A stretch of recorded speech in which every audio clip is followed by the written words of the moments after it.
airport coach. You and I go to the same person. Raise your hand for questions. Up in the middle there, Tyson. Whoa. Off to a good start. Four ball security. Yeah. Got to tuck the elbow better. On Saturday, who was third string quarterback? Would have been Morgan or would have it been Vernon? That's a good question. Next. Like your style. That's a good question. Just a follow-up to that. If a guy is on a scout team, just how much does that guy actually know the offense as it is? Like, how hard would it have been to throw somebody like that in there? Well, you're obviously not getting the reps that week for the game plan nuanced stuff, but the base package, base things that are maybe similar from a terminology standpoint, maybe different from a formation standpoint, week to week, you'd be able to do, and that's pretty standard. Kristen in the back. What kind of 1-2 punch do you see out of Griffin as a kind of counterpart to Royce Freeman? He's a guy that he's practiced better and better. He's still learning just how to practice and do. We ask those guys to do a lot of things, whether it's route running or finishing runs, protection, all the things that go into being a complete back. He's working toward, and he kind of sees that carrot out in front of him, and he's starting to work a little bit better. Work more, study, hopefully a little bit more. And he's obviously has a great mentor, both in Royce and in Coach Cam to learn from. Kanai's been helping him out as well. And so it's a good working situation right now.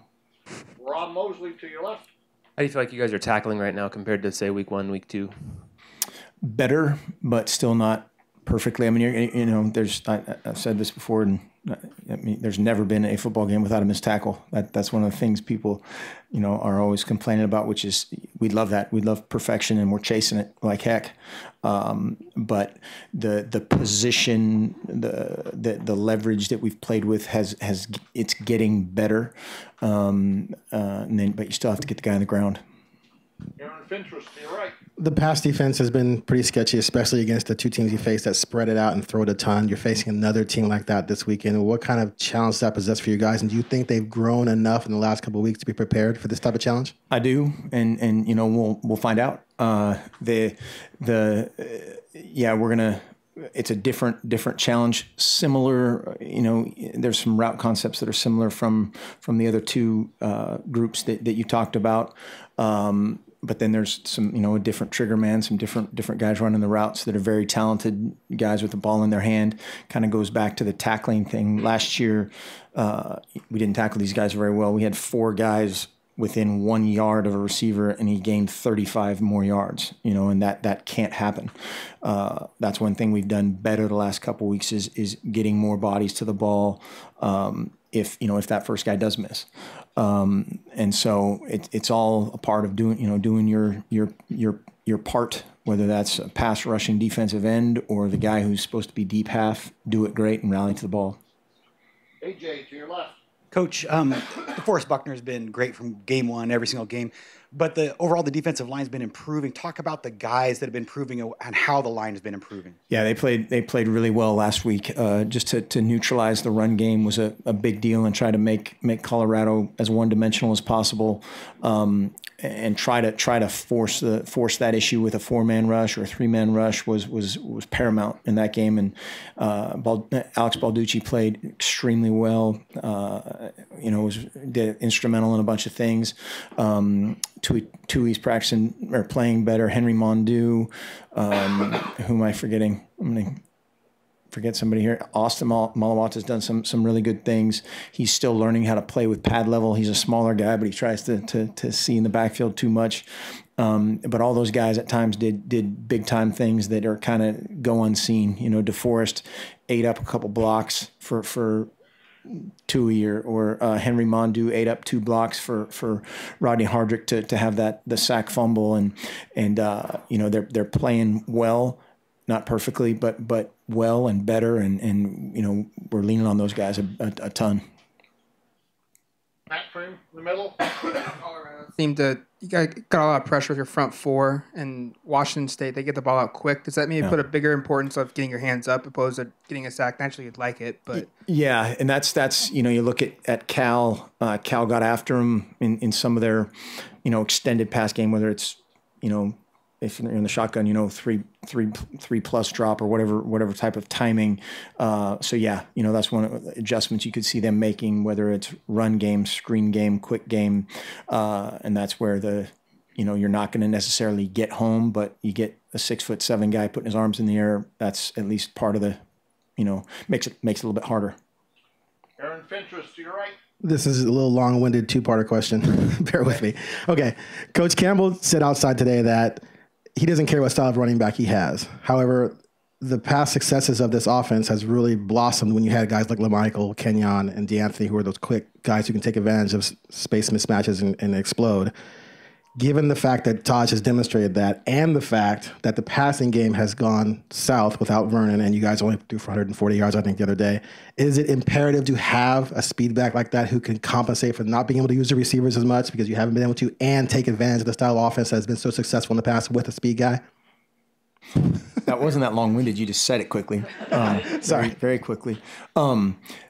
I think I'm sitting here thinking of Jonathan Stewart and LeGarrette Blount, a couple of these other guys that fit in okay, and we need all of them. We need great backs, and sometimes if they're I think Royce is pretty good, but he's not right.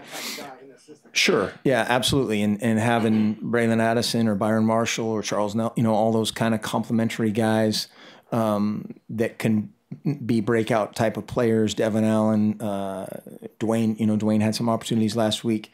You have to have it all. You have to set it up with the run game. We had some chances in the play action game to have some huge plays, and we missed them. We also hit a couple. We also dropped a couple. So all those things we have to put together, and we have to coach them a little bit better. We have to execute a little bit better, and that's a team deal. Andrew Greif in the middle. New defensive coordinator, Alex. This is new, right? With the announcing from the back corner. I think so. You like it? It's excellent. Okay. The new defensive coordinator, Alex Grinch, they were so good last year, getting pressure, as has been alluded to. What is he? I know he's a former secondary coach, safeties guy at Missouri. What does he do? What kind of style defense does he have any trademarks? Well, they do a great job. They're very balanced and diverse from a similar shell. They're the best team we've played all year in terms of disguise. They'll play, every coverage they have from essentially the same quarter shell. They're about half and half in terms of a 4-man front, 3-man front, whether it's a odd look or a bear front or a traditional-ish 4-down look. They've rushed 2 and had pressure. They rushed 3, 4, 6, 7 and created issues. And so they do a great job of keeping you off balance. They try to get an extra coverage guy and work the stunt game more so than anybody else that we've played. And then they've got really good guys doing it. So it's that combination. Jay Allen to your right. Coach, I'm just curious, back to the missed tackling. How much midway point of the season, basically, how much live tackling do you do in practice at this point? 0. So does that make it a challenge to focus on the missed tackles? I mean, how do you teach that? Well, yeah, you teach fits, leverage. You're doing it against bags. You're doing it against all the technical things that you can teach on a stuffed bag or a moving stuffed bag. And the biggest thing is getting fit with pad level and getting multiple guys there and playing full speed, playing with confidence. It's just you can't you'll lose too many guys doing it any other way. You're constantly teaching the fundamentals of it. You're constantly teaching the fit, wraps and finishes. You're just not going live to the ground. Preston Highfield to your left. So Washington State loses to Portland State in week 1, and then they almost beat Cal last week. What is that? I mean, how does that happen? And what does that kind of tell you about Washington State right now? I don't. Yeah, we're dealing with human beings. That's how it happens, and You can't slow down the Barney train in Portland either. The first game, who knows? It's the first game of the season. That's one of those things that there's all those games happen, and they happen. It's reality. They were a completely different team against Rutgers. And then they were a completely different team against Cal, better and better and better. And, they had a little bit of I wouldn't say a struggle with Wyoming, but it was kind of a little back and forth. They ran the ball. Wyoming ran the ball decently. Rutgers did some, decent things. Very weird finish to that game. But there's no, we're going to get we know that they're coming in and they're going to be very confident in their approach based on what they've done in the past, with what we've done in the past. And, again, that's why we always try to worry about us and talk about us as often as we possibly can. Sam Finley, to your right. Yes, talk a bit about Matt Lubick and what he's meant to the coaching staff so far. Great entertainment. No, Lube's a great coach. He's a fantastic coach, grinder, very, very detailed and diligent in recruiting, in coaching, in his approach to teaching. Everything he does is very thorough. He just does a great job. Players love him, play hard for him. Does a very good job. Obviously, a family business. Warren Williamson, to your left. Mark, Colorado ran the running back out of the backfield and were really successful. A lot of first downs. Was that a point of emphasis this week to kind of clean that up? And were those broken coverages by your linebackers who were supposed to key on those backs? Well, that's the scheme that they did, which is excellent, is kind of what most people would say 4 out. There's four route runners to one side of the ball, and it's very difficult to defend. And that's why you're seeing more and more of that. In a traditional coverage, it's very difficult to match that route, that number of guys to one side, and then even more so if you happen to have a pressure or a zone pressure, it's virtually impossible to match. The numbers just don't match up. If you're in a 3 deep, 3 under zone blitz and there's 4 guys out there, it's hard to get to 4, but just in terms of the drop, and so. Several of those times you'll see our guys, we were prepared for it, knew it. Rodney Hardrick is out there signaling it, yelling at everybody to fit it. And, we just didn't quite get there. And so that's on us to hammer that home a little bit differently. Washington State does a form of that as a base part of their package. And so, we're definitely preparing for that as best as we possibly can. Aaron Fentress. Follow up to his third string quarterback question. What is the separation between Taylor and Jeff and Morgan at this point? A lot of fans, because recruiting hype, people expect him to be in the mix and he's not. So they always ask us. So I'm asking you sort of why is he not in that mix? Well, I don't think I'm telling any tales out of school. I think he's said it publicly the red shirt year for some guys, they take great advantage of. We probably didn't do that as much as we possibly could in his case, and that's just reality, and we learn from it. And that happens at multiple positions. A couple guys, 2 or 3 guys every year. Unfortunately, again, human nature. The human being part of it, whether it's frustration or you just don't. It's kind of like hammering. Ball security or something, or I just saw the Monday night the highlight of that this morning. We talk about ball security, don't reach the ball unless and unless that happens, they don't totally buy into it. And so creating that sense of urgency, it's happening better in his case.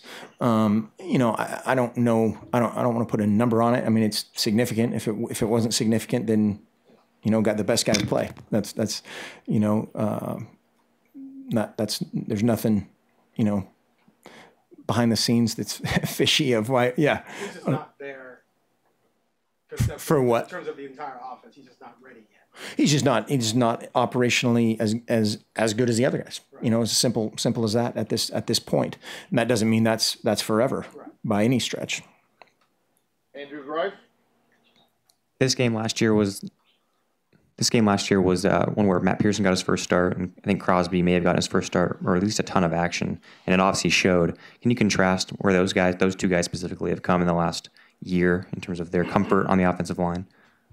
Yeah, they're both playing better. They've both been playing banged up, which everybody is right now. I remember last year in this game, those guys actually played a lot better, I think, than people were giving them credit for. And we had a couple other guys try to do somebody else's job, type of deal.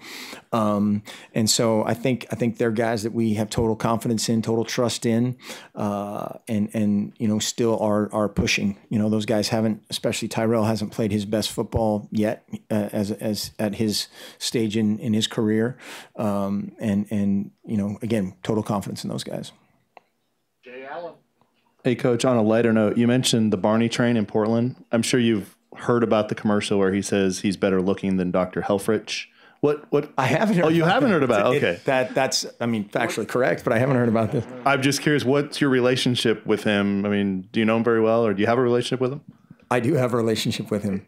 Sounds weird. How well do you so know what's the thing about the train and the?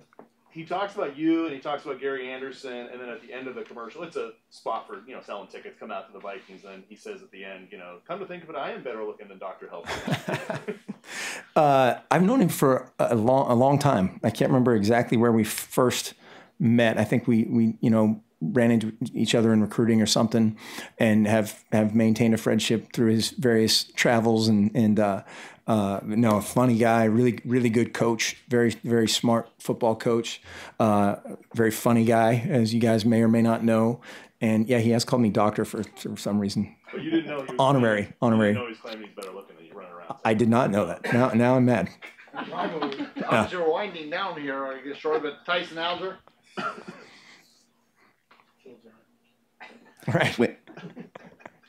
When Taylor Alley first came in this program, you walk on local kid. I think a lot of people on the outside didn't know if this was just like a good local kid story who's running the scout team or whatnot. But he's always seemed like a quiet kid who was maybe pretty confident on the inside. Just what was kind of your initial impression with him, and how has he kind of developed through the last couple of years? I couldn't believe he came here.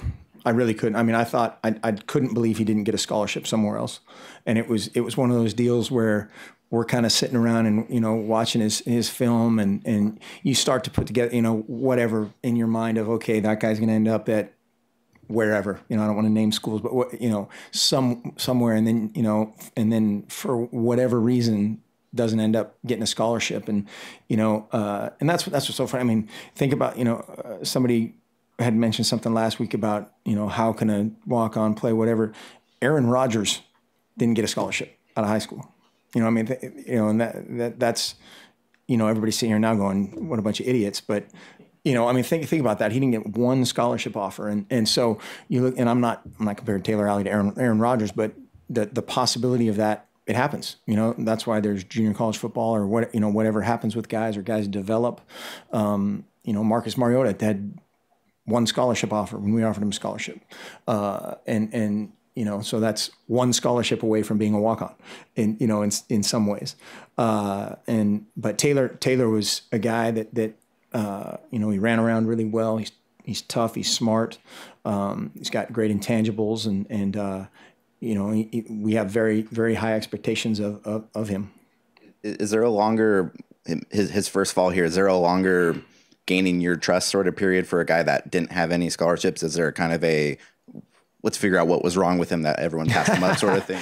Well, that's kind of what it is at first. Either there's something wrong with him, or that when we first thought that he was coming here as a walk-on, it was like, no, there's no way he's coming here. He's gonna go somewhere else.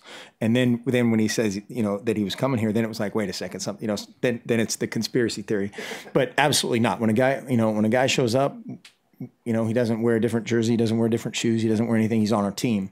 And if we have a bunch of guys playing that are non-scholarship guys now, and they're on our football team, and if they can help us, they can help us. Okay, one more. Preston, back. So just kind of a clarification question. So is he on scholarship right now, and at what point would you put him on scholarship if he's not, given that he's playing? He's currently a non-scholarship guy, and those conversations are ongoing, all the time. So there are different guys at different positions, whether it's there or other walk-ons that are playing minor roles, major roles, maybe in your eyes no role, are